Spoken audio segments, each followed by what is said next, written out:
Ang ginawa ko naman, eto naman yung nasa harap. So, guitar in, labas dito. Okay? Tapos ito, punta sa Berbera. So, eto yung first sa chain, then Tone X, then Berbera. Eto yung isa sa mare-recommend ko kasi ganda talaga niya eh.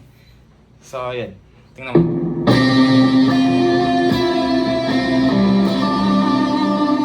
Yun yung drive niya. Pag pang distortion siya. Yan. Natin to. Tapos, try naman natin palitan natin to. Gawin natin siyang light speed.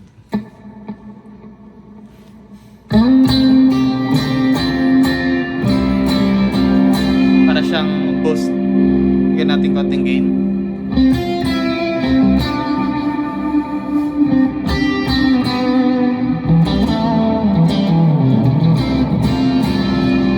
Lagyan naman natin ng Morning Glory.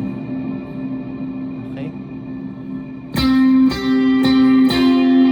Lagyan natin konting drive.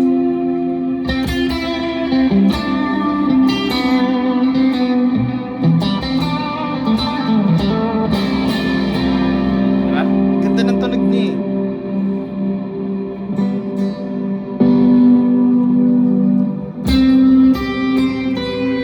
Yan, diba? Tapos, ano pa ba? Ayun yung mga meron ako. Kasi ito, maganda to sa tongkil. Maganda siya pa church. Kunyari try natin yung lead kanina. Playlist. Teka.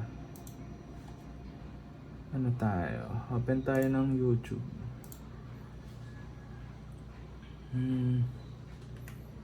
YouTube. Tapos, kunyari, Rain Forever.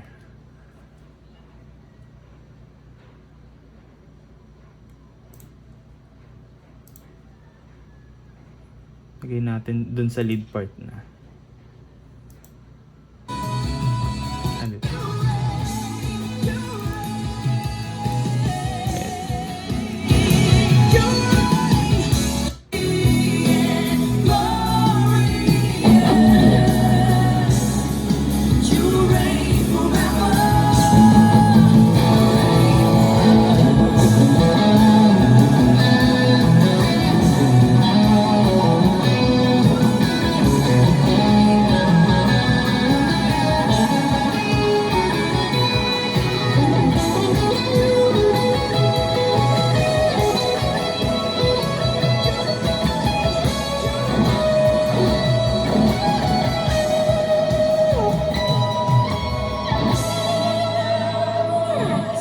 So yun, solid ng tunog niya eh, sa ganun.